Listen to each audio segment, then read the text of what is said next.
never been before. It's the first time. It's just, I'm so glad that he's opening our minds to the reality around us. The world's got a lot of problems at the moment. I think even the people who are taking news from the main media are aware of a lot of problems out there. And the real way that we can solve them is by opening up awareness. And things like this event are going to do that. A friend of mine died of having swine flu vaccine recently. So I want to help as many people realise that you know, this world that we're living is not what we thought it is, and it's quite important that we get the word out. I do believe there is an evil cabal who are interested in power, money and control, and I have a lot of respect for David for not being scared and speaking out against it. I admire him. I think he's very brave. I just want to see him doing his thing. I want David to tell us all, man, you know. I wanted to talk about the moon being a spaceship. I wanted to talk about the future, which he's so positive about, you know, with what's coming and how humanity is going to remember who it is, you know, and see that fork in the road where we actually stop believing all the mainstream education and media and start to wake up to the true magnitude of who we are and how we create reality, you know. He's done a lot of quality research, and he's also applied a kind of philosophy to it as well. You can take it or leave it, but he's putting it out there for everyone, and he puts himself at risk of doing it, and we all owe him big time for that.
Ladies and gentlemen, David Icke. Thank you. Thank you.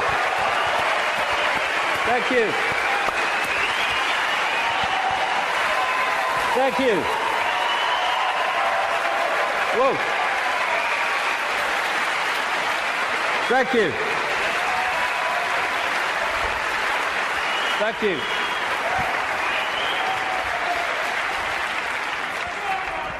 Good turnout then. Crikey. I remember talking to people in telephone boxes once and having room to walk around all those years ago, but amazing things have happened since.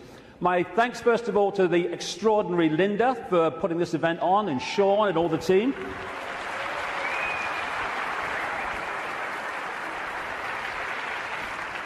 And my God, it's 20 years since my head blew off. 20 years on, I hope I've contributed one thing, and that is to let people realize that if you believe in something, if you keep putting one foot in front of the other and don't get caught in defending yourself or feeling sorry for yourself or falling for the fear that what other people think of you because you're saying something that's different, then if you keep putting that one foot in front of the other, you get somewhere. It's when you stop that everything stops. And if we believe in what we are saying, and what we're saying has validity, then eventually it will be shown to be so. But that process only plays out if we keep walking. And you realize over 20 years that whatever people are saying about you today, they'll say something else tomorrow, so don't get caught up in what they're saying today, whatever today is. Because the fear of what other people think is the state of perception that stops people making a difference. Because you can only make a difference in a world of uniformity if you operate outside that uniformity, and that's always going to get you laughter, it's always going to get you ridicule and condemnation. And we either want to make a difference and we take that on and say whatever, or we don't, in which case nothing changes. And when I look back at this last 20 years, I can see very clearly in my life what happens to all of us. You come into the world, and then you go through a series of experiences, and they seem to be random.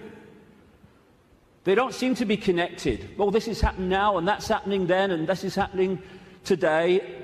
But when you look back, you see how it's been a journey of connected, often fantastically synchronistic experiences that are leading us in a certain direction. If we choose to go.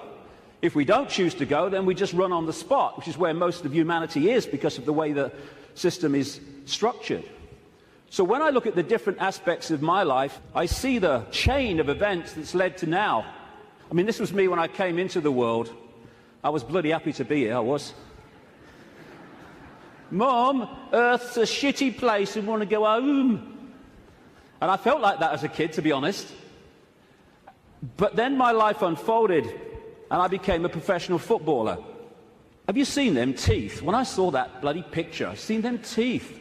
Last time I saw a set of teeth like that, it was winning the Grand National. But the football side of it, which just seemed to be, I want to be a footballer. Actually, because I ended up playing professional football with rheumatoid arthritis, not recommended, by the way, I had an iron will to keep going whatever. And my goodness me, that came in quite handy a few years later. Then I went into television. What a bloody poser, look at him. I don't know, you should curl my hair then, you know. And thank you. It's been a long time since anyone did that to me. In fact, that's the first time, I think. And what that did was show me the inside of the media, shite, and also gave me a public profile which was going to lead to something later that wouldn't be ignored, although at the time I wish it was being ignored. And then I went into politics, you can call Green Party politics, and I saw politics from the inside, how it's just a game, how it's irrelevant to human life, and how people who were fighting with each other in the public arena were doing anything but that behind the scenes. And then, bang, 1990. For a year before 1990, when I was still in the Green Party, I felt this presence around me. Even when I was in a room alone, or especially then, I felt this presence around me, like I wasn't alone. And this went on for the best part, like I say, of a year. And it got more and more powerful, more and more tangible. Long story short, I tell the story in the books.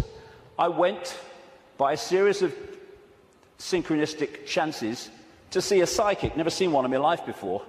And I just wanted to go along. I told her I wanted hands-on healing for my arthritis, which was true. But the real reason was, would she pick up what was around me? And I went for a couple of times, and it was hands-on healing, very nice. Betty Shine, nice lady. And then the third time, she starts giving me this stuff. Ooh, this is powerful, she says. I've got to close my eyes for this one. And in 1990, out came all this stuff. I'm presenting the snooker at the time. You know, I'm with the BBC still, and out came all this stuff. I was going to go out on a world stage. I was going to reveal great secrets. And basically, there was a shadow across the world that had to be lifted. There was a story that had to be told.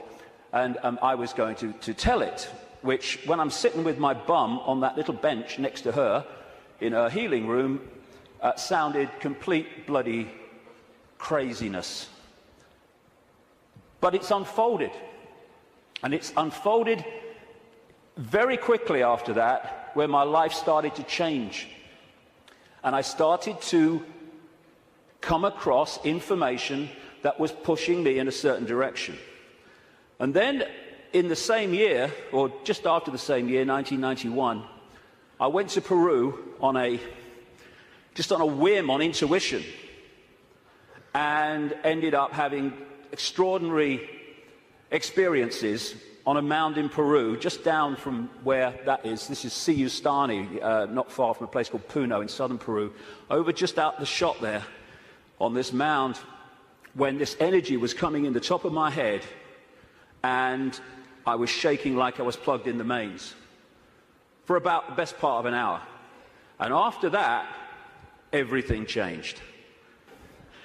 It was like a dam bursting in my head, and suddenly concepts, information, perceptions were pouring into my mind. And for about 3 months, if you'd have asked what planet I was on, I would definitely have had to check.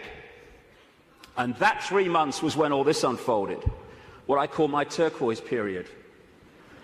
When it was like a computer where you push too many keys and it freezes and says, can't process this, thank you, I'm shutting down. And that's what happened to me basically in that 3 months. And then, after that time, everything morphed back. And people were coming up to me in the street after all the ridicule, they're saying, you're just like the bloke I used to know. I thought they said you got mad. Well, I may have looked like the bloke I used to know, but I wasn't.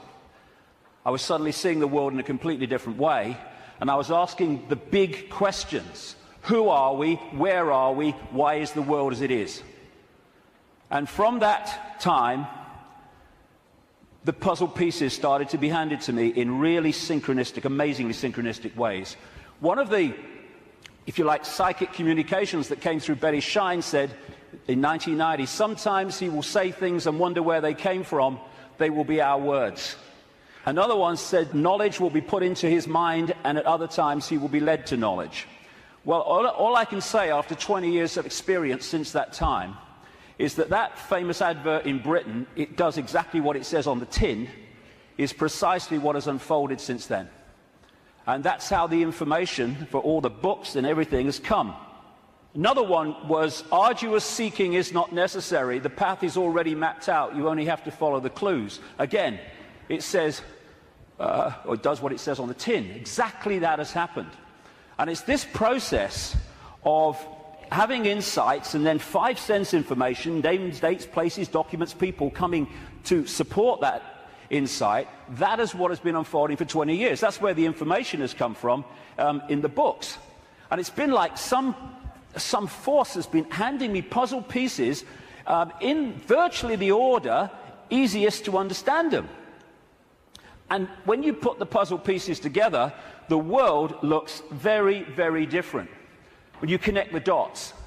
Because what the system wants to do right across society is get people to focus on dots, individual dots, a religion, family, job, football team, whatever.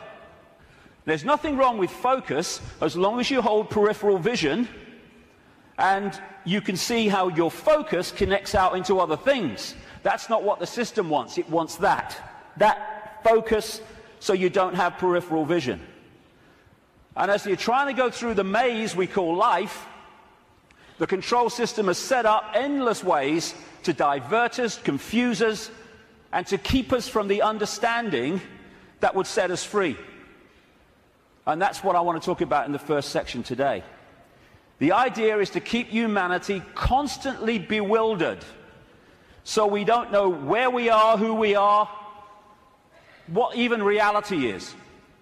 But when you connect the dots, and so many of them, as we'll see today, have on the face of it no connection to some of the others, when you connect the dots, the light goes on, and suddenly the picture forms. And what I'm going to do today, I can't fill in endless detail to support what I'm saying. That's in the books. And that's what books are for. Because even in the long, long day that we've got today, and all the hours I'm going to be speaking, I need that time just to connect individual dots and show how they connect together. Because that will make the world we live in phenomenally. Because that will make the world we live in phenomenally different to the one that sold us from cradle to grave. The elephant in the living room appears when you connect the dots. When you connect enough, the elephant it's so blatant. But when the dots are unconnected, there's no elephant there, because you can't see it. And that elephant in the living room is that there is a multi-level conspiracy, and it is multi-level, to enslave humanity in like a global concentration camp. The trick is to make sure the slaves don't realize they're slaves, so they don't do anything about their slavery. Although as this moves and moves towards its goal, that is becoming more obvious. When I first started on this journey 20 years ago, the first few years, all the information coming to me in, like I say, incredible synchronicity of meeting people, seeing documents, coming across information, having experiences. That first few years were about what I call the 5 sense level of this conspiracy. The banking scams, the police state, the Orwellian surveillance, the big pharmaceutical cartel, attack on the human body and the human immune system, engineered wars. And then after a few years, I started to move through the synchronicity, just following the clues as it said at the start. I came across this reptilian connection to the families that are running our reality. And then the most important part, from about 2003, 2002, when the synchronicity started taking me in to the nature of reality itself. And until we understand at least the themes of what this illusion is, we can understand nothing else about the world as it is and the way that the control system works. And then, over the last year, that synchronicity and the puzzle pieces has taken me into, perhaps for many people, I understand it, the most extraordinary area, which is that the moon is not what we think it is. Now, can you imagine if you've come along today out of curiosity? We're a few minutes in, and your eyes are on Bill. He just said reptile. He couldn't have done. He did. I heard him. Well, we're going to get into some strange stuff, especially in the second section. Well, the first section is strange. We really are lunatics for reasons that I'll come to.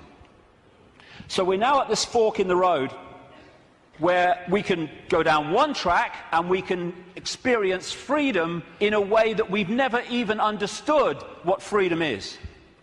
We go down the other one, the one that the control system wants, then we're heading for a Orwellian fascist global state. It's unfolding as I speak.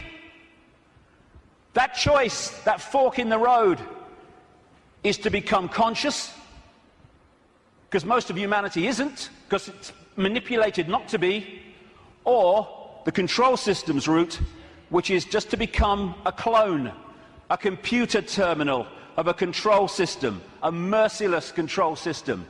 The choice is between this, not too far down the road if we allow it, and this. Go hard, isn't it? Which one? Ugh. Freedom on a level, like I say, that we can't even begin to imagine from the perception of awareness that we've had so far.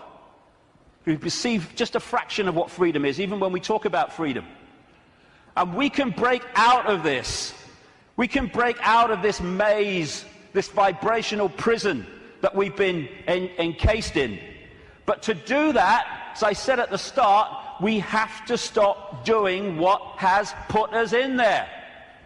And that is conforming to the world that we are told the world is. Stop being in the herd. Stop being in the box, because there is another way. And if we don't take another way, I'm not saying the other way, we live in all possibility, but if we don't take another way from the way we've taken this far, how can anything change? It can't. If you always do what you've always done, you'll always get what you've always got. Real simple. And we don't have to all be the same. You can look the other way. You don't have to be a faceless person in a faceless crowd. It's not compulsory. You can express your uniqueness.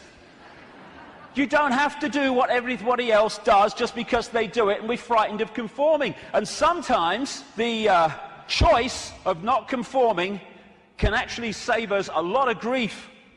And it will in the next few years. You don't have to swim with the tide. You can swim the other way. It's possible.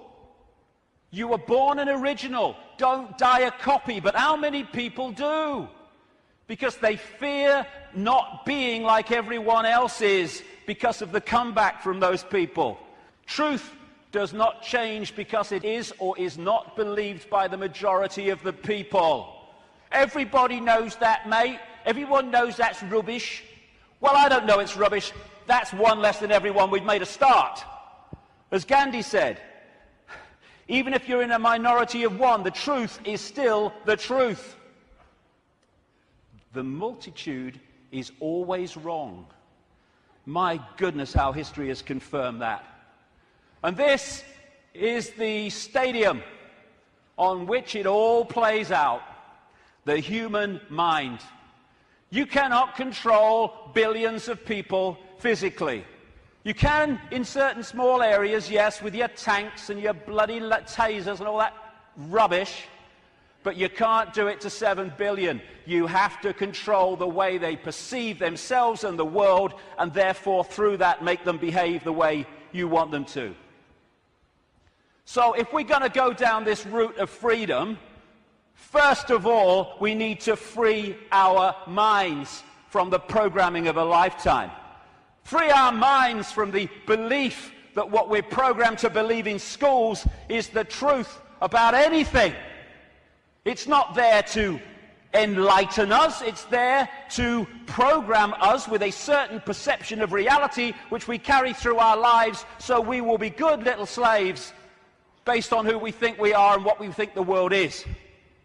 Free our minds from the diversions and the nonsense and, hey honey, she's after the car, quick. And while we're doing that, over here, the world is being orchestrated. Not for our benefit either. Free our minds from the belief that the mainstream media is interested in telling the people the truth of what's going on in the world. It's there to do the opposite. It's to tell us the version of reality the control system wants us to believe, so we will respond and react in the right way. Free our minds from the fake change people. I mean, crikey, is there a politician that's actually campaigning anymore that's not saying they stand for change? Change? Yes, I'll tell you what the change is. It's one guy claiming to be change controlled by the same force that controlled the previous guy. Free our minds from the fake, fraudulent, false flag terrorist events created by the same control system that then tells you how the world must change to save us from the terrorism that they had covertly created. Free our minds from the front men for this control system who are put up to frighten us into accepting changes in society, surveillance and control to save us from people who are front men for the very system that says, let me save you from him. Free our minds from the bullshit nonsense about human-caused global warming, which is nothing more than a way of introducing and justifying more and more controls and massive, massive increases in taxation, making fortunes for people like him. Free our minds from the idea that Big Pharma, the pharmaceutical industry, is in any way interested in human health. It's not about human health, it's about Big Pharma wealth and more. Free our minds from the four-letter word that controls the world, fear, that traps us in these vibrational boxes called fear. And free our minds, more than anything else, from the idea that we are Charlie Jones or Ethel Smith. We're just Joe Public. We've got no power. The choice is to become conscious, to realize that Ethel Smith is an experience, not who we are, and choose not to be what the control system is fast trying to create. Since I started writing about this, in some detail 15, 16, 17 years ago about the control system. It's gone from its coming to daily experience. I think this is a symbolic picture myself. That plaque says, George Orwell lived here.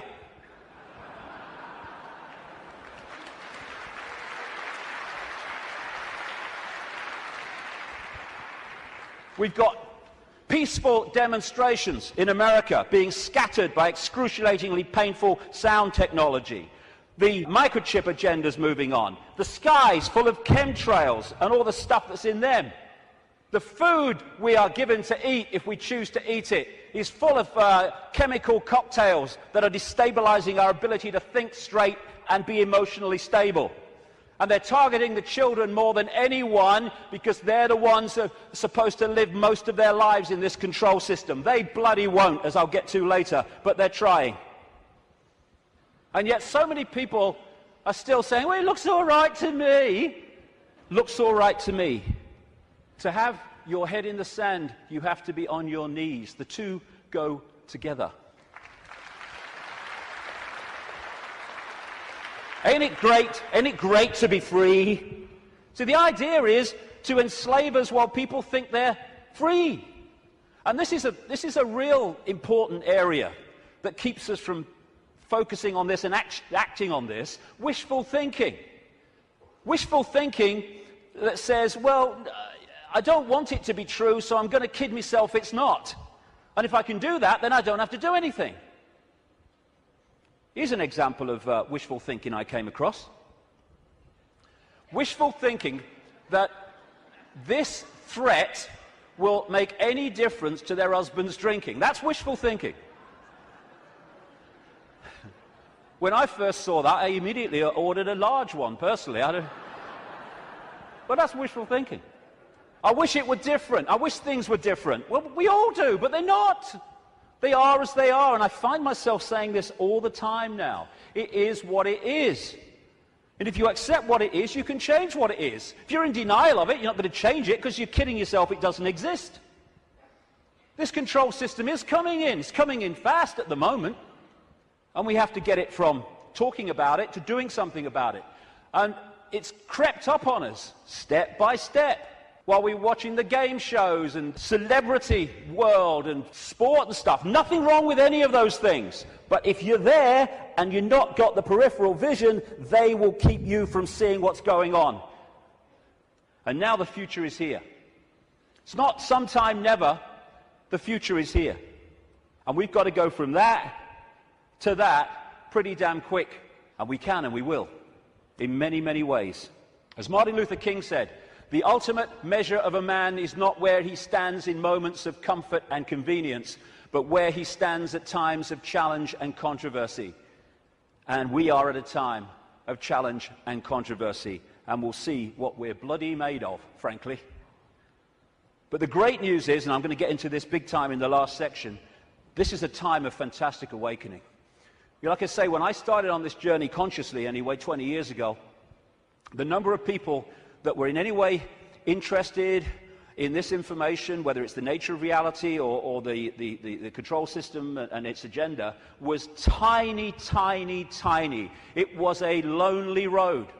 Not anymore. A phenomenal awakenings happening all over the world as people start to expand their minds and open their minds to another possibility, to another world, to another sense of self. And what comes with that awakening, indeed what triggers it in so many ways, is when we decide to ask the big questions. Because only then can we get the big answers. Like, who are we? Where are we? What is reality? And that's what I'm going to focus on in this first section, because unless we at least understand the themes of what reality is, we cannot possibly understand what's happening in the world and how the control system really works and how deep the rabbit hole goes. Establishment science, education, media, that's what it does. And how the control system really works and how deep the rabbit hole goes. Establishment science, education, media, that's what it does. I mean, have you seen these politicians in Britain now? You've got Clegg in the Liberal Party, Liberal Democrats. You've got Cameron in the Conservatives. You're going to probably have one of the Miliband's, maybe David Miliband, leader of the other major party, and they're all standing on the same sodding postage stamp, all three of them. Same background, same basic perception of the world and politics, and that's exactly the same with science, education, and media. They all stand on this same postage stamp, and anyone wants to step off it and explore in other areas, stop him! Stop him! Ridicule, condemnation, stop his funding. And people say, well, if what you're saying is true, science would tell us. Yeah, okay. Like the media would tell us, right? Yeah, okay. What the control system doesn't want us to know is that this reality, in terms of its physicality, the one we think we're experiencing now, is an illusion. There is no physicality. There is no out there. Everything I'm looking at now out there is going on in here. I'll come to how that works. It is so simple. As the great American comedian Bill Hicks said, great man. All matter is merely energy condensed to a slow vibration. We're all one consciousness experiencing itself subjectively. There's no such thing as death. Life is only a dream, and we are the imagination of ourselves. And that's the control system's bottom line, manipulating our imagination of self. You can trick the brain into seeing things that aren't there. These are pictures of paintings, etc., on the flat surface, the flat road, the flat pavement. And yet you can trick the brain into reading them as three-dimensional. That's on a flat pavement. So's that. Is that a woman's face, or is it a flower and a butterfly? Very easy to trick the brain to decode reality in a certain way. For instance, is this a man and a hand, or is it a Mexican, a woman, a bush, and a dog? Depends how you decode it. And the control system, en masse, is manipulating 24/7 the way that we decode reality. So we decode it in line with what suits the control system. As Einstein said, reality is an illusion, albeit a persistent one. And the reason it's persistent is because we live in a virtual reality universe. A fantastically expanded, advanced version of a gigantic computer game. And the analogies go one after the other. Today, it's much easier to talk about reality, because technology is starting to mirror the very reality that we're experiencing. It's getting closer and closer to real, and the projection is that not too long from now, they will have computer games which you could hardly tell the difference between that and this. We're having training simulations and flying simulations. They're in some hospitals using virtual reality images to show patients when their burns are being treated, and they show them very pictures, very cold images, and the brain decodes that and cools the skin down. And when you look at these advanced virtual reality technologies, what are they doing? They're just hijacking the way the five senses work anyway. They're using the eyes, they're using through these gloves, the sense of touch and all the rest of it, and they are feeding information, digital information, to the brain and tricking it to believe that something's going on which is not. And that's how the control system works. And we have what I call the body computer, the biological body computer. Biological, by that I mean it has the ability not just to react to data, but to assess that data and make decisions on it, which is what the immune system is doing all now as we speak.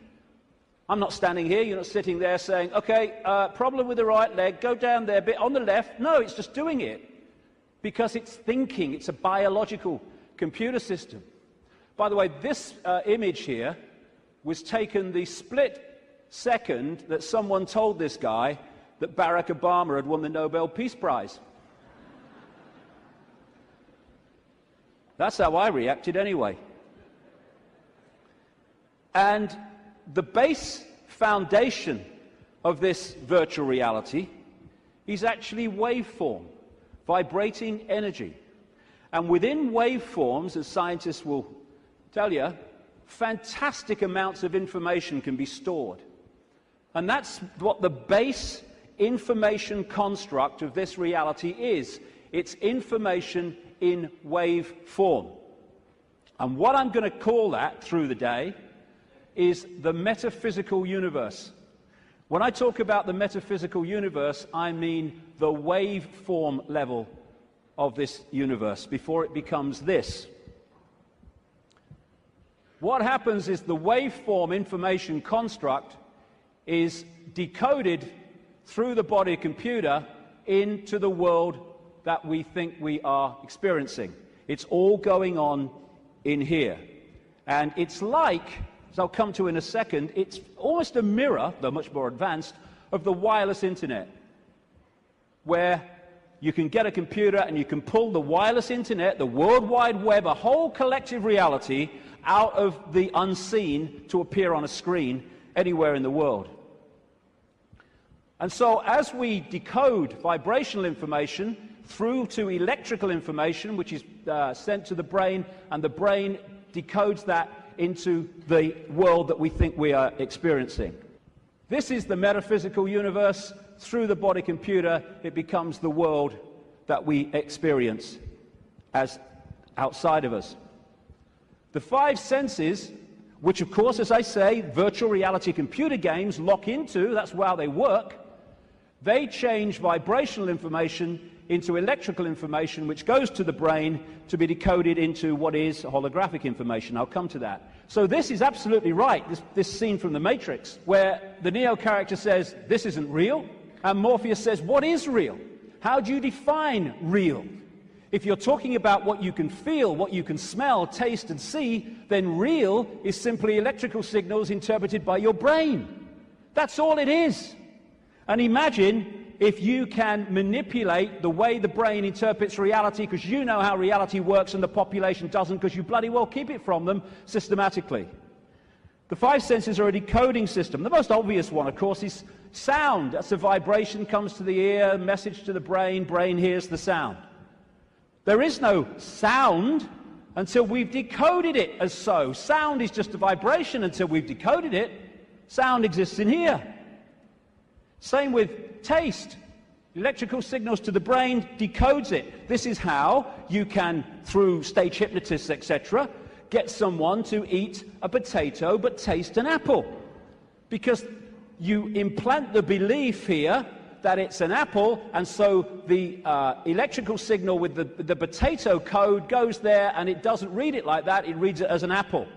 Even on that basic level, think of the potential for manipulating the way we see reality individually and collectively. And different parts of the brain, like with smell, are specifically there in the body computer to decode those senses. Same with touch. Exactly the same. Even movement. There is no movement until we've decoded that movement. There are conditions of the brain, which some people have, where they don't decode movement. So often they don't even see it. They'll see a car in the distance, the next thing, whoa, it's gone. Nothing in the middle. They see someone pouring a cup of tea, and all they see is a static arc of tea. It's all an illusion. It's a computer game. A very, very sophisticated one. I love that. Crikey, talk about having a laugh. Hey, Ethel, come and see who's in the telly. Don't you mean on the telly? No. Stage hypnotists are playing with this system all the time, like I say. And there are some other hypnotists I made earlier. These don't know they're hypnotists, most of them anyway. But that's what they're doing. They are, all the time, giving us a sense of reality, a belief in what is real. And if the brain takes on that belief system, it then starts reading reality in line with that belief, and it becomes a self-fulfilling reality. So we live in the equivalent, as I'll keep saying, a very, very advanced equivalent of the holographic internet, the World Wide Web. If you say to people, tell me about the internet, they say, yeah, well, it's graphics and websites and words and colors and the pictures. Yes, it is. But the only place that exists in that form, the internet, is on the screen. Everywhere else, it's electrical circuits, etc., etc. You say, tell me about television. They'll say, well, it's moving pictures on a screen. Yes, it is. But the only place that television exists in that form is on the screen. Everywhere else, it's electrical circuits and, in some cases still, many cases still, broadcast frequencies. And we live in what I call the cosmic internet, where information in the energy around us, I'll come to where it comes from in a minute, is then pulled out of the unseen. Just as these guys sitting out in the open, no wires, no connections, they are pulling the unseen out onto the computer screen. And if you think of it, because people say, well, if you're creating your own reality in your head and all that stuff, why do we all see the same stage? Why do we all see the same car? Well, when you log on the internet in South Africa or Australia or London or America or anywhere, apart from places like China, you log on to the very same collective reality as everywhere else, everywhere in the world. You might choose to go to this website, and if you go to this website, the guy in South Africa could go to the same website that you're on and see the same thing, because it's a collective reality. What happens is that we then decide, do we like this website? What do we think of it? Do I want to go there or do I want to go there? That's how we put our individual spin on it. It's the same when you look out the window and you see the same car going past. But I might like the car, someone else might not like the car. But it's the same collective reality. And the body computer is pulling this reality out of the unseen, just like those laptops. And so you got in the Matrix movie that scene where he says, the Matrix is everywhere. It is all around us, even now in this very room. You can see it when you look out of your window or you turn on your television. You can feel it when you go to work, when you go to church, when you pay your taxes. It is the world that has been pulled over your eyes to blind you from the truth. What truth? That you are a slave, Neo. Like everyone else, you were born into bondage, born into a prison that you cannot smell or taste or touch, a prison for your mind. I'll get into the nature of that prison in the second section. So what is this universe? It's information. And it's information decoding information. Just as you put a computer disk in a computer, it's information. The information encoded in the computer then reads the information on the disk. That's what we're doing. And that way, we manifest this apparently out there reality. We too, the so-called human body, is energetic, non-physical in its base form. But when it comes through the decoding system, it becomes the world that we think we're experiencing outside of us. It seems to be outside of us. I'll grant you, my God, I look out here, it looks to be outside of me. But it's inside of us. We are creating it through the decoding system in our heads. Now, I'll go into this area in the new book. What I'm saying is that, well, I'm not saying this, scientists are now saying this. At the center of this galaxy is a massive black hole, and the increasing thinking is, and I would say it fits perfectly, is that there is a giant black hole at the center of every galaxy. What I'm saying is these black holes resonate the base information or the base vibrational frequency of this virtual reality universe. And they interact with what we call the suns. In this case, our sun in this solar system, but of course there's suns all over the place. I'm saying that this vibration triggers from the suns, depending on its vibrational state, because it changes, and that answers a lot of things, as I'll come to shortly. It triggers information of certain kinds being transmitted by the sun, suns in general, in the form of photons. Photons are the base unit of what we call light and other forms of electromagnetic radiation. They carry information. These photons being generated out of the suns, triggered by this vibrational base frequency coming from the black holes, create the cosmic wireless internet within our reality. and that's what we are decoding, create the cosmic wireless internet within our reality. And that's what we are decoding. The Earth decodes it. It's photon energy, photon information that is passing through the Earth energy grid. It is photon information, what the Chinese in their acupuncture disciplines call qi. That qi is actually photon energy. It is information, which the body computer then is decoding into this collective reality. And just like on the internet, where you can see information and receive it, but you can also post information, so we're interacting with this virtual reality universe and changing it subtly as we put our unique spin on things. And we're creating that world that I keep talking about. Now, some scientists over the years have postulated that this physical world only exists when it's observed. I agree. Why? Because of this. When you put a computer disk into a computer, it does not read all the information on the disk at the same time. It reads that part that it is observing, whatever that laser's hitting at the time. All the other stuff is still in information form. It's not been transferred to the screen as pictures, etc. And we do the same. When we observe, decode, then we bring it into this reality. But without that, this is just the base vibrational metaphysical universe, which is the basis of all of it. Then no light gets in the brain. So how do we see light? How can I look at that light and see it? No light ever gets in the brain because the brain's decoding information into that light. So when you see things like in the Matrix movies, those lines like, there is no spoon. It is not the spoon that bends, it is only yourself. Exactly. Because the only place the spoon exists in physical form is in here.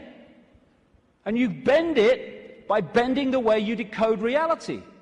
Miracles are simply overcoming the programming of what's possible and not possible. You know, we are of course programmed to believe that when you walk through fire, you get burned. And if you walk through fire or hot coals with that belief, that decoding state, you'll burn your bloody feet. But as so many people have shown, if you can go into another state of consciousness and override that, you can walk across hot coals and not feel a thing. Why? Because an illusion cannot burn an illusion unless you believe it can. There are no miracles. There's just understanding how to manifest all possibility. And that understanding comes from the fact that we acknowledge, we understand that we are consciousness. Disembodied, no form awareness, having an experience. Like a Central American shaman said, we are perceivers, we are awareness, we are not objects, we have no solidity. We, or rather our reason, forget this, and thus we entrap the totality of ourselves in a vicious circle from which we rarely emerge in our lifetime. And that vicious circle is what the control system wants to keep us in, because then we're controllable. If we understand who we really are, what we really are, it's impossible to control by a bunch of control freaks. The body is the way our awareness experiences this reality. If I want to interact with this reality, which is a frequency range, I have to have an outer shell, we all do, that vibrates within this frequency range, because our consciousness is vibrating much too quickly. It's like Radio 1 trying to make connection to Radio 2. They're on different wavelengths, never going to happen. So we take on this outer projection we call a body, and therefore I can pick this up and interact with this reality. What the control system wants us to do is to believe that that projection, that vehicle to experience this reality, is who we are, because then we go from, I am all that is, has been, and ever will be, I'm Charlie Smith, I'm Ethel Jones, I've got no power. the whole bottom line of it. We say I'm going on the internet. We don't go on the internet. The computer goes on the internet. And we observe the internet through the computer. And our mind-body is the vehicle to experience this reality. That goes on the internet. Consciousness, the real us, observes, just like the World Wide Web, observes the internet through that vehicle. And like I say, the idea is to get us to think that we're that and not that. I had a vision when I was sitting in the bath a couple of years ago now, maybe. And I've asked my great friend, the brilliant Neil Haig, to knock this up from what I saw. I'm sitting in my bath, and I saw billowing energy, yellow, kind of white-yellow energy. And I took that immediately to be consciousness. Then an eye appeared in the energy, the consciousness, and then a telescope appeared. At the end of the telescope was this reality, the Earth, the solar system, whatever. The last movement was for the telescope to morph into a human body. And that was so profound in the sense of that's how it works. And because of the limitations of this focus, we see ourselves, if we don't stay in contact with that, in very limited terms. Death is just putting the telescope down. Well, I've had enough of that. Earth's a shitty place. Hello, all right, I'm back. You never went away. The computer's here. We are observing through the computer. And I want to make the difference, because this will go through the day, the difference between consciousness and what I call the mind. Everything is the same energy in the end, because it's just one unified awareness I call the infinite. But it takes different expressions. Consciousness is the ocean. All possibility, all that is, all awareness. And the mind is like a frozen, denser expression of that, and therefore has great, great limitations in terms of awareness and perception compared with that. And one of the reasons is to interact with this reality, which is much denser than consciousness, we have to have a denser conduit, which we call the mind-body. Therefore, it has to be more limited than consciousness itself. This guy, Ramana Maharshi, a man who lived in India and meditated for most of his life on a mountain in India. I've actually been there. Nice place. He said, mind is consciousness which is put on limitations. You are originally unlimited and perfect. Later you take on limitations and become the mind. Or as Einstein put it, a human being is a part of the whole called by us universe, a part limited in time and space.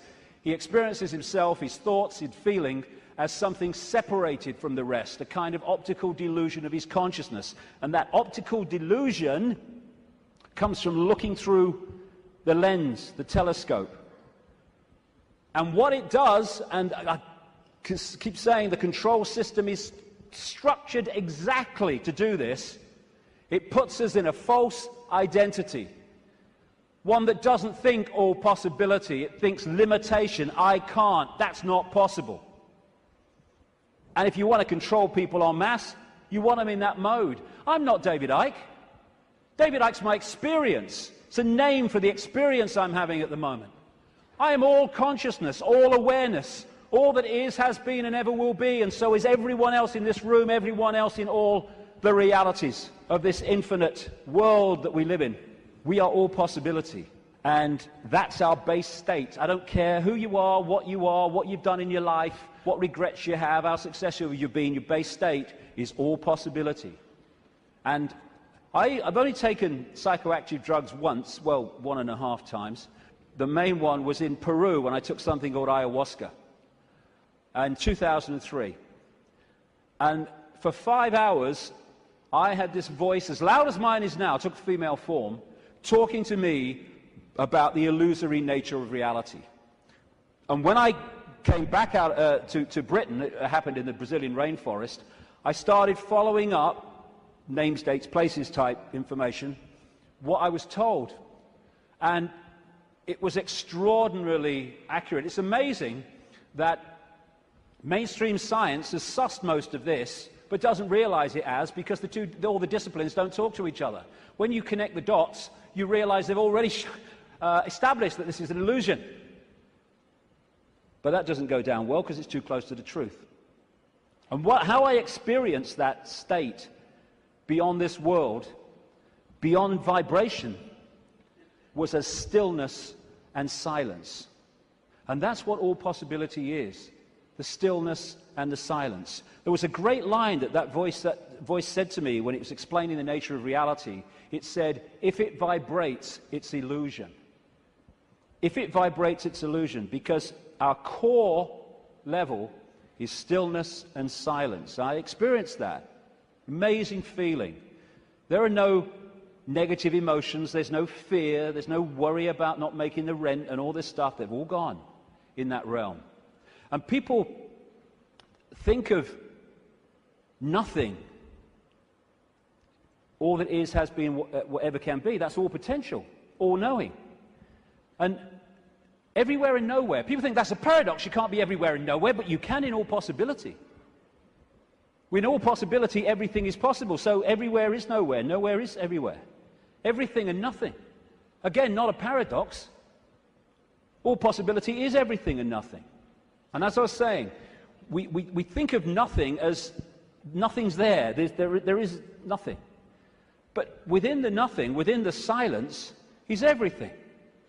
Within the silence, for instance, is all possibility. And then when I start talking, I have pulled one possibility out of all possibility, which is manifest as vibration, my voice. And then I stop. It goes back into all possibility. We don't think that this building is defined by the nothing. We think it's defined by the something. But the something is only there, and this building is only in its form because of the no thing, apparently no thing, in between what we perceive as the something. The silence this is why when people are in silence, they go somewhere else. And so many people are frightened of the silence. Get in the car, whack the record on, get in home, put the telly on, noise, hold you in 5 sense reality.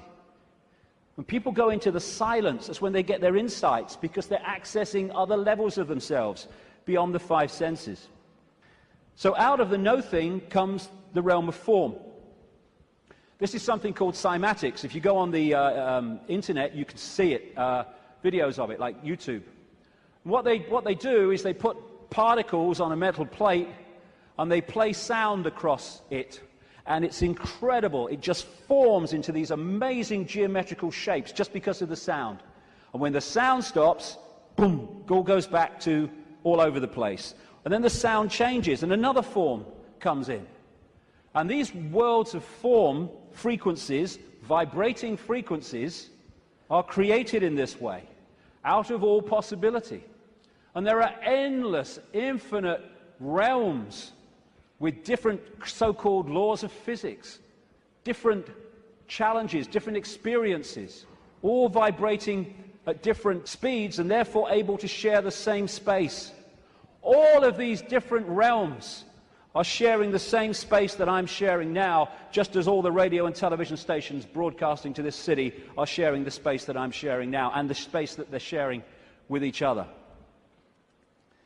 So we live in a frequency range, and that frequency range is dictated by the range of frequencies that our body computers can decode. And it is extraordinarily tiny. We're virtually blind in terms of what exists. The vast majority of this universe is what scientists call dark energy or dark matter. And they call it dark not because it's pitch black, but because we cannot decode it. Therefore, it is not in our realm of experience. We have to work it out by its impact on things that we can see. And the electromagnetic spectrum is 0.005% of what is projected to exist in this universe. And visible light, which is the only frequency range that we can decode, is a fraction of the 0.005%. So this is it. Visible light. This is our world. And we look out and we think we can see everything. but we can't. We can see what we can decode. And therefore, we operate within a dimension, we might call it, and it's penetrated by other dimensions, but we can't. We can see what we can decode. And therefore, we operate within a dimension, we might call it, and it's penetrated by other dimensions, which allows those other dimensions to interact with ours, which I'm going to get to in the second section, because that is fundamental to the control system. What we're doing is we are putting our focus of attention into this reality through the body computer, and therefore this seems to be the only world that exists. But the space we're occupying is teeming with life of endless varieties. So if we come into this world of mind and we hold a connection to consciousness, we are in this world physically and we can experience this. We're going to go to the pub, yeah, let's have a beer with you, yeah. But we're not of this world in terms of the point of observation. We are in this world, but we're observing it from here. We can see things here that this can't see. And that's why the control system has to keep us here. And a structured society to make that happen. To keep us in bewilderment by being only able to decode and experience reality through the five senses. And once you are in the five senses, and you're not getting inspiration, insight, intuitive knowing from higher levels of your consciousness, where do you look to get a fix on who you are, where you are, and the world you're living in? There. And who controls that? The control system that controls the media, politics, education, science. The idea is isolate us in the five senses, isolate us in body-mind, and then program the body-mind to see the world that suits the control system. Time and space are just information within the metaphysical universe fabric, the vibrational fabric, which we then decode into what appears to be time and space. There is no time and space. When you put a disk in a computer, it's got information on it. You put it in the computer reads it. On the screen, you see time and space, or what appears to be time and space. But all it is information on the disk being read by the computer and being put on the screen. That's what we are doing all the time. Time's an illusion. And my goodness me, if we fall for that, then we totally get encompassed by time, that time exists. You can say it's 1 o'clock, I've got to meet someone at 1 o'clock, so you're there at the same time, and synchronize that, but all along you know that it's just a construct. It's not part of you this time. Because no time is where consciousness operates. And if we operate completely connected to time, then by that very nature we're going to disconnect from consciousness, which is on another level of perception. Our time is just crazy. You cross an invisible line in the ocean, you go into tomorrow, you go the other way, you go into yesterday. There is only the now. That's all there is. People say, no, there's the past and there's the future. Well, okay. When you think of the future, where are you? You're in the now. When you think of the past, memories, where are you? You're in the now. These are constructs. These are perceptions. They're not real. Only thing that's real is now. Everything happens in the now. And the only moment we can change anything is in the now. And if we get pulled into the past, oh, regret, I wish I had, oh, that woman in 1953, ooh. Or we get pulled into the future, oh my God, what's going to happen? Oh, yeah, outcome, oh, what if? Then we're getting pulled out of the only time that exists, and therefore our power to change things, to impact on now, is diluted. And we are absolutely dominated by time. What's the time? Oh my God, is that the time? Oh my goodness, what's going to happen? Are you going to get time? Oh, I'm late. And yet, the now is the only thing that exists, and time, like space, is a perception. It is part of the construction of reading. You could see time in a way like like a disc, like a DVD. What you've seen in the film is your past, as you perceive the past. What you're looking at in the film at that moment you perceive as the present, and what you've yet to see in the film you perceive as the future. Yet all that information exists on that disc at the same time. Whip back a bit, you've gone into the past. Whip forward, you've gone into the future. And I've been talking for years about the time loop, as I call it. Wrote a book with that title. And it's not really a loop, but it can express itself like that in the play-out world of so-called physical reality. And we go round and round and round, and it comes back to the start. And we think we're going forward, but because we're only in it for a certain section, we think we're going forward. If we stayed with it, it will come basically back to the start. It's like a place of experience, and depending on what we wish to experience, depends on what part of the loop that we decide to experience. Because, as I said earlier, this vibration, and by the way, this vibration coming out of the black holes vibrates in the now. It doesn't move through time. It carries the encoded information that we decode as time, but it vibrates in the now. But it doesn't vibrate just the same forever. It goes through a cycle, a vibrational cycle, changes. And as it changes, it elicits different information from the suns, which we then decode. And as we do so, the world moves on, experience moves on through different epochs. You look at the ancients around the world, and they invariably see time as secular. You have, of course, the famous yugas in Indian belief, Hindu belief, where the world goes through different cycles. You have a golden age when everything is expansive and everything's fully integrated and connected. And then you have other yugas which are suppressed, and you have control, and you do not have the expansive awareness that you had before. It's a different kind of experience. And so as this vibration changes, it takes this reality through a cycle and then comes back again. This is where all these yugas come in. And what happens is the left half of the brain particularly decodes this information, which is vibrating in the now. It decodes it into a sequence. It's what some brain scientists call the left brain a serial processor. And it's this sequence that it puts the information in that appears to be the passage of time from past to future. The quicker it decodes it, the quicker time seems to move, the slower it decodes it, the reverse. This is why, as Einstein said, if you're in the company of a beautiful woman, time can pass very quickly, but if you're in a dentist chair, it can pass very slowly, because your brain is decoding reality in a different way, putting it into a sequence in a different way. And so the time loop is actually just the decoding of this changing vibration, changing information. And again, if you can hold connection to out there, you can be in the world and not of it. If you're not, you're literally caught in the loop, and that's where most people have been for a very long time. Now, as I say, the body is a biological computer, and I'll get through this part pretty quickly because I've been through this before in talks and stuff, but it's very important to keep connecting the dots. So, the body computer is our vehicle to experience this virtual reality, consciousness to experience it.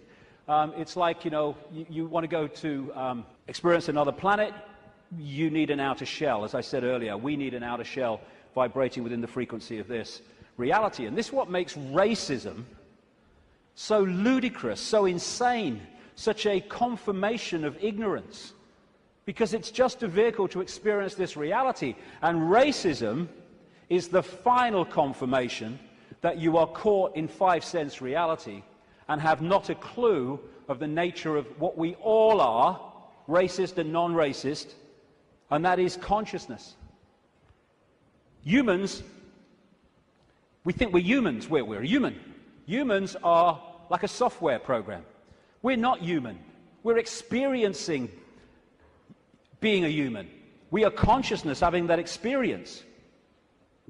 As this article in the San Francisco Chronicle said, DNA is a universal software code. From bacteria to humans, the basic instructions for life are written with the same language. And there are four codes, A, C, G, and T, or in my case, G and T, G and T, G and T. I like that one. It's in my DNA. And how these codes are in relation to each other decides if the outer shell is a human, a mouse, a virus, anything. And it very much connects into those green codes on the computer screens in the Matrix movies. And the body computer, biological computer, has the ability to think and assess for itself, ticks every box when you go through it. The reason they're now talking about connecting the brain to desktop computers is because they are connecting two computers. One far more, infinitely more advanced, yes, but two computers. That's how it's possible. When the computer won't work, won't turn on, won't process, we say the computer's dead. You drop a computer from a top floor, it will smash and it will be dead. You drop a human computer, it will smash and be dead. Because that's all that happens at death. The computer dies. We don't bloody die. There is no death. We're consciousness, infinite consciousness. The computer goes into sleep mode just to tick over. We go into sleep mode just to tick over. We have antivirus technology in computers to seek out the viruses that are a danger to the computer's systems and what you might call health.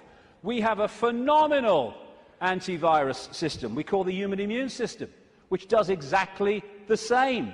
And when you have a virus system and a new virus comes up, they have to update it because it can't work out how to stop it, because it's not been programmed to. This is updated by reacting and then integrating that so that the next time that comes, it can deal with it. This is an enhanced photograph taken at the Necker Hospital in Paris when they put tracer dye into the acupuncture points and then photographed it. And the tracer dye went through these lines of energy in the body, the chi, the photons. And when you look at it, it's just like a motherboard. And interestingly, when this chi is passing around too slowly or too quickly, the body is ill in some way. And what acupuncture is about is using the needles and other techniques to balance out that flow of energy. And what happens when the information is passing around a desktop computer in less than optimal speed? You say, my bloody computer's slow today, and often it's slow because it has a virus. The brain is the central processing unit of the computer, which in a desktop is a microchip. It's the main processor of information. The DNA is the hard drive, and it's not just the DNA we see physically, because even DNA is just the decoded version of an energy field. We have an energy counterpart, which we call the human aura. What we call cultures. I'm this culture, I'm a black South African, I'm a Hindu or whatever. These are different sub-softwares of the human software. This guy, William Sheridan, was in a New York hospital waiting for a heart transplant, and he joined an art therapy course. He was about as good as I am, and I'm a terrible, terrible artist. And this is what he was drawing. After his heart transplant, suddenly he went back on the art therapy course and started drawing much more sophisticated pictures. As a result of agreeing to promote organ donation, he managed to meet the donor's mother. He asked her the obvious question, did your son have an interest in art? And she said he wanted art materials rather than toys from the age of 18 months. He was crazy about art. And there have been many studies, some of them very extensive over the years, that have shown the incredible connection between people who've received hearts, lungs, and other organs from people and then taken on either and or their character traits or their abilities. Because what are they doing? They're downloading information from one computer to another. That's how it gets passed across. Credo Mutwa, the great Zulu shaman in South Africa, told me that in the days when they used to eat people in Africa, one of the golden rules was that you must heat the person to a certain temperature, otherwise if you eat them, you become them. Same principle. We are led to believe that what identifies us with the body and what identifies us with the body being us is whether we're a man or a woman. Again, being a man or a woman is not what we are, it's the experience we're having.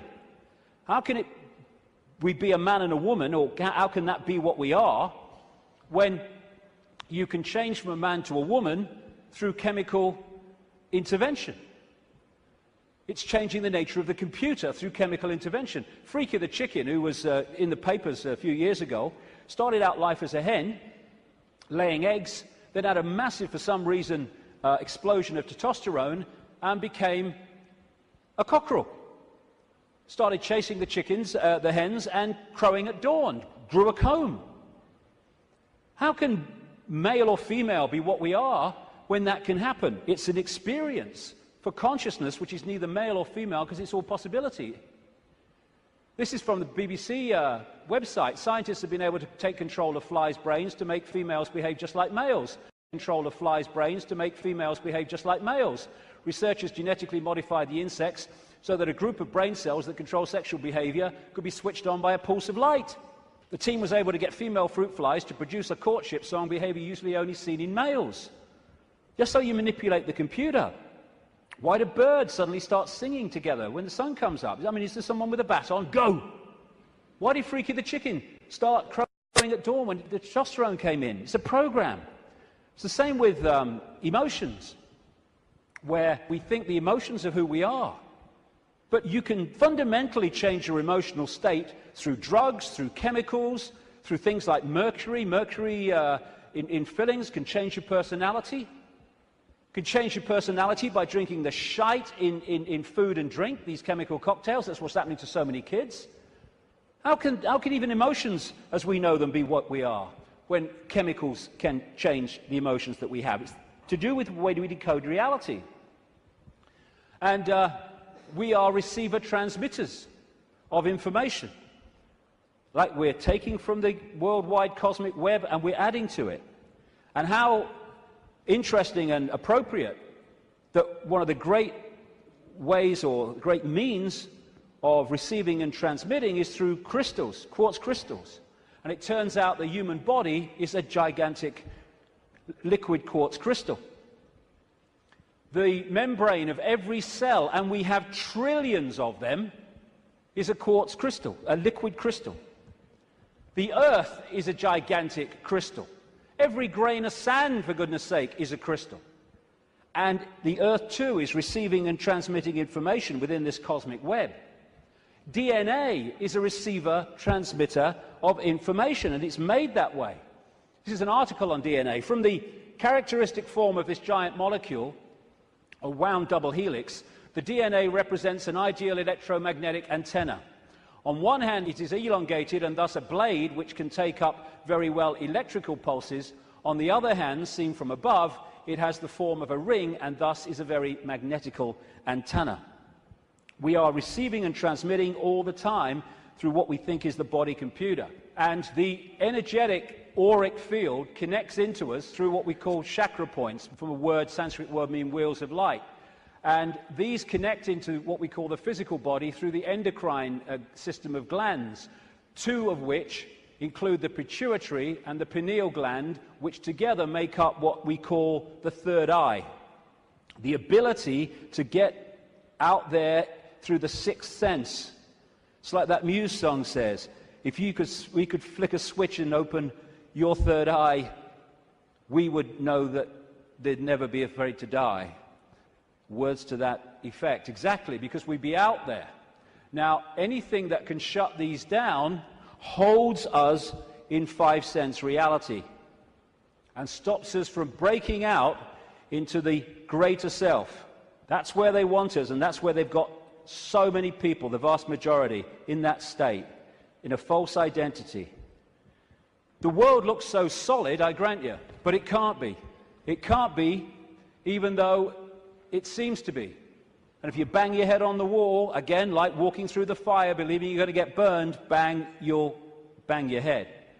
But it can't be, because the world is made up of atoms, and as quantum physicists have shown, atoms have no solidity. How can something which is basically empty space make up a solid world? It can't.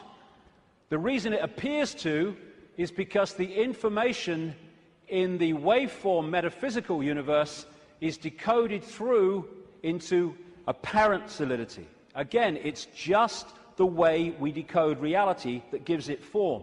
We take information from a disk, we put it on the screen, it seems to have time-space solidity.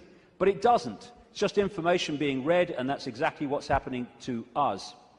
The reason it appears solid and it appears three-dimensional is because we live in a holographic world. We see holograms, you can buy them in the shops, where they appear to be three-dimensional, but actually they're not. It's just the illusion of the way they're made. And how they make them is they have a laser, part of it goes across the object they want to photograph, another part goes directly onto a photographic plate, and then the part that's passed across the object goes onto that plate, and they collide. Those two parts of the laser collide, and they create, here we go, a waveform. We call it in holographics an interference pattern. It's like dropping two pebbles in a pond, and then the waves they create collide, and that is a waveform representation of where those pebbles fell, how heavy they were, how high they fell from, etc., how big they were, etc.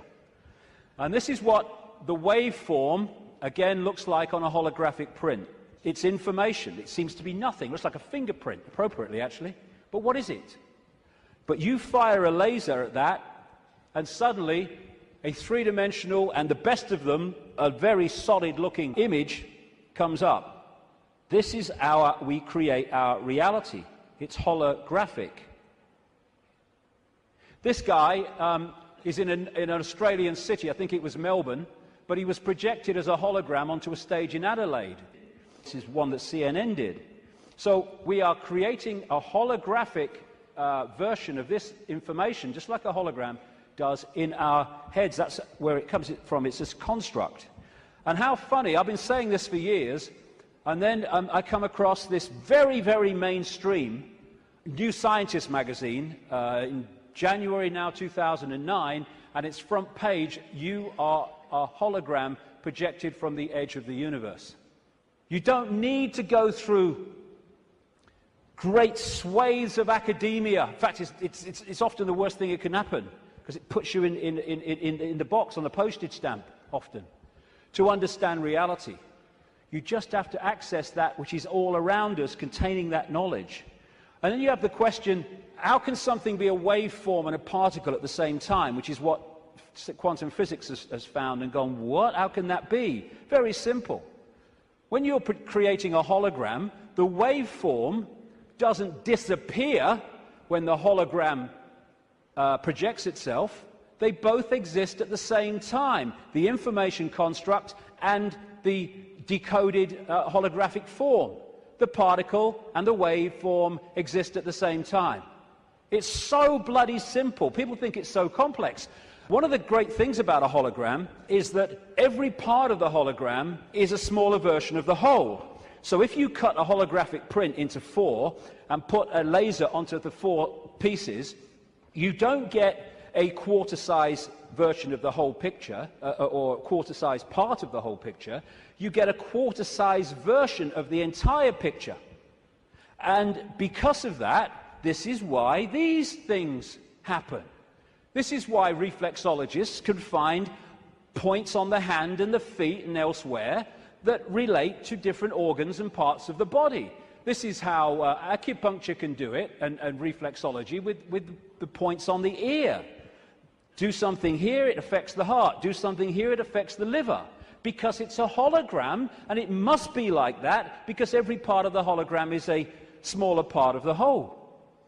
Holographic blood, this book by an American physician called Harvey Biggleton, I went to see. He has found holographic images in the blood. And I looked through one of his really powerful microscopes, and as he increased it and increased it and increased it, my blood went from blood as you would perceive it to quartz crystal when you got it to the most powerful level. That's what we are, crystals. So because we live in a holographic reality where everything is a smaller version of the whole, that's where we get the theme of as above, so below. That's why the human energy field is mirrored by the Earth energy field.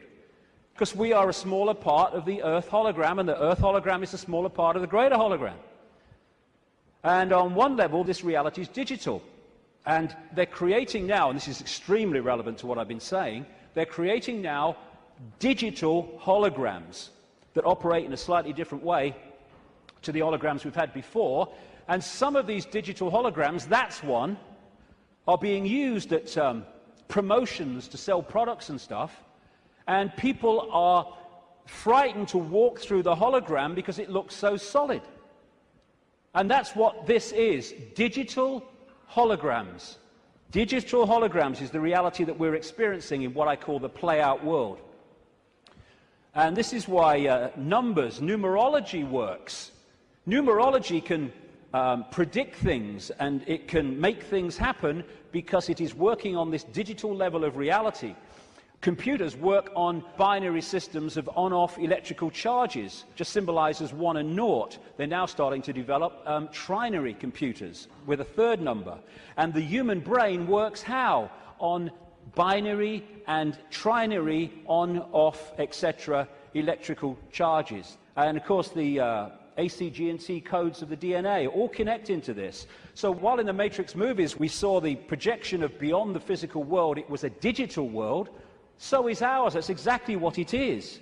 And like I say, scientists are not sussing any of this stuff in terms of the mainstream because they focus on their own discipline, their own individual dot, and they don't connect the dots, and therefore they can't see the picture. I watched a program the other day. It was a mainstream science program, and it asked the question for at least an hour. I think it was an hour. What's the biggest number? And they were going to these bloody numbers that went on and on and on and on, disappearing up there, trying to work it out. Well, I'll tell you the biggest number. That's the biggest number, infinity. There is no biggest number. There is only all possibility.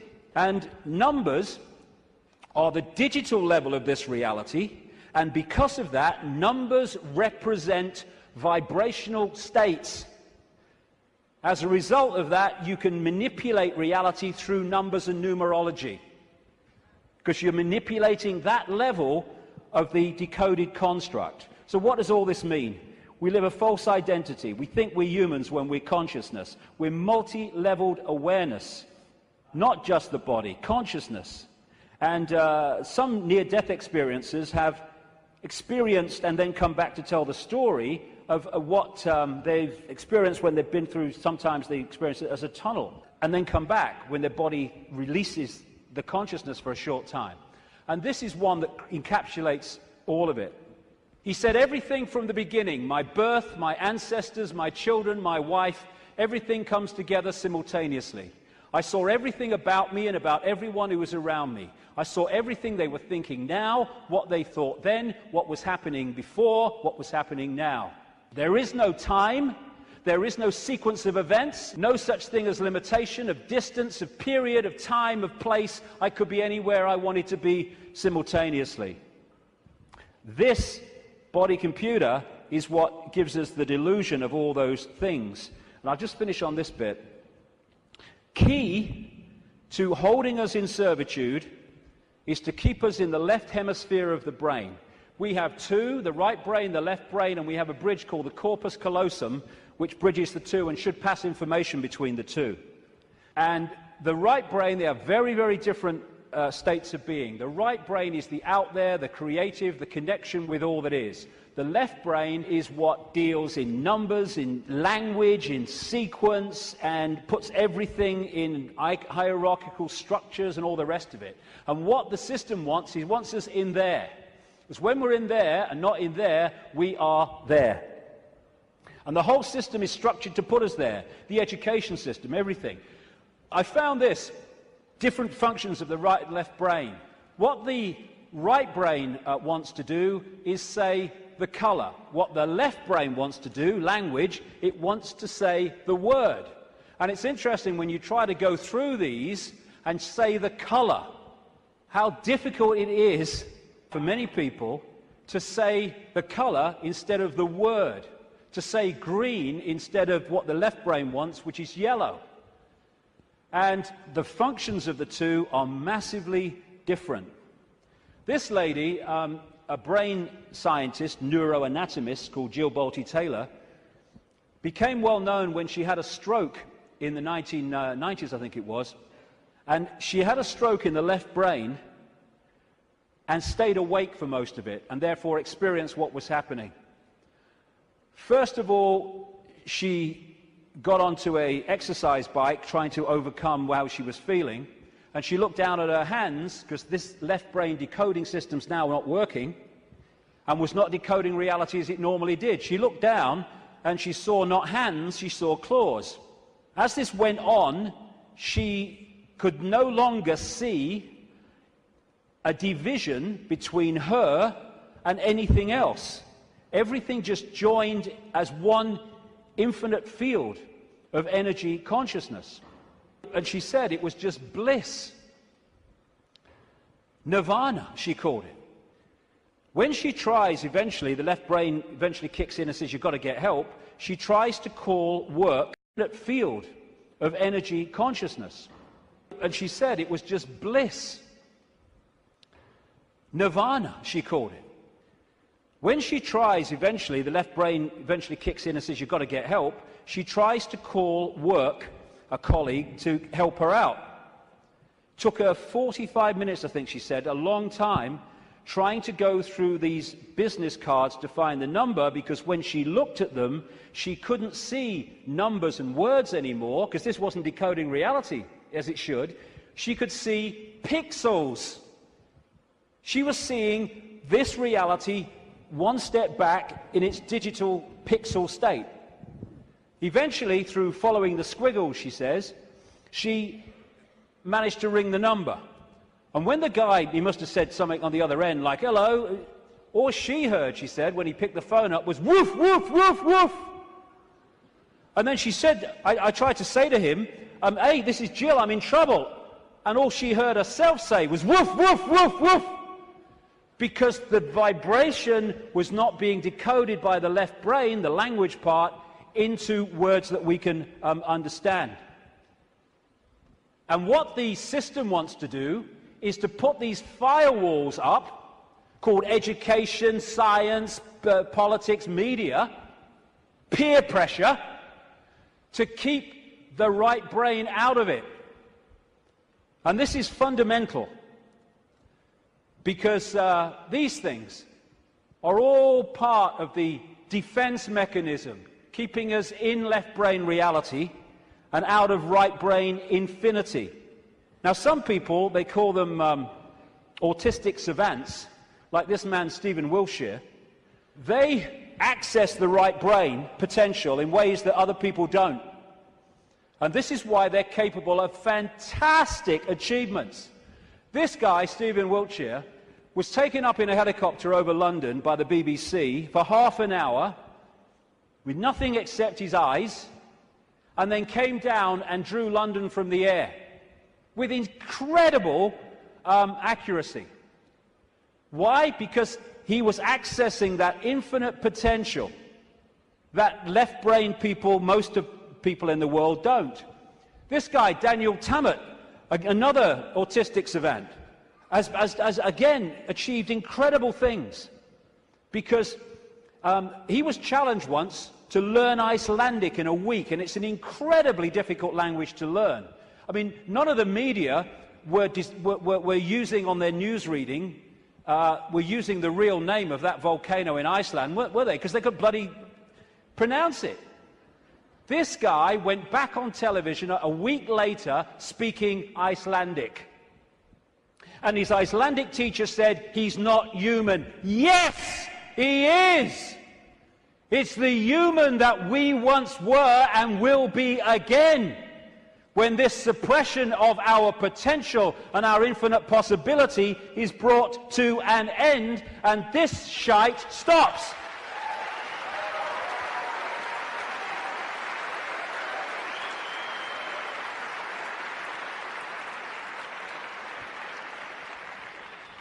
We worship the intellect. Oh, he's got a great mind. Oh, he did this at Oxford. Oh, he's gone to Harvard. Mind is such a low level of awareness. It's supposed to be a vehicle for experiencing this reality, a servant of consciousness. It's become our master. It's become something to worship, and that's the isolated intellect. That's the isolated intellect. And so we reach a point. This fork in the road is, are we going to be consciousness or mind? Are we going to be all that is or little me? It's not really free your mind. It's free yourself from mind. That's why society is structured to completely engross us and swamp us in things to occupy our mind. Open your mind. Become all that is. Infinite love is the only truth. Everything else is illusion. What is infinite love? All possibility. Infinite possibility. Choice between the head, thinking, intellect, and the heart, knowing, wider consciousness. Then we start to access this wider information and see the world from a completely different level. We then start to access, once we get out of mind, all these other realities that are there to be accessed and perceived and to glean insight and information from, that have been denied by being encloseted and enclosed in mind. As William Blake said, if the doors of perception were cleansed, everything would appear to man as it is, infinite. The control system's game is not to have that cleanse happen. René Descartes, the French mathematician and philosopher, defining who we are, said, "I think, therefore I am." I would update that on the body-computer level and say, "I compute, therefore I am."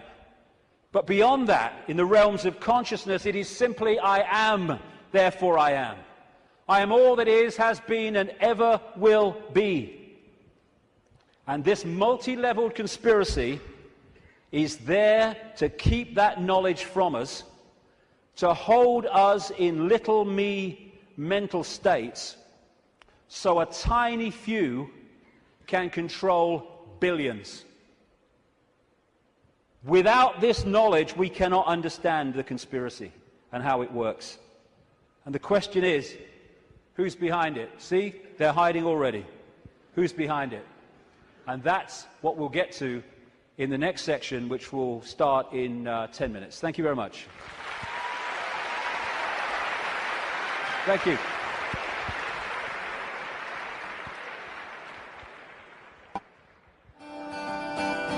Love will set you free.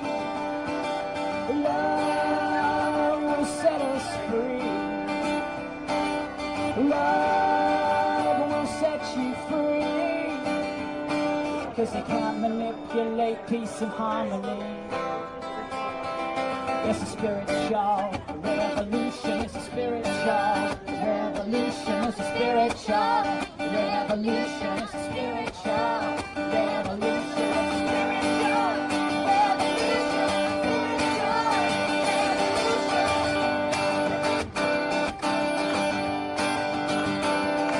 It's a spiritual revolution. It's all part of your evolution.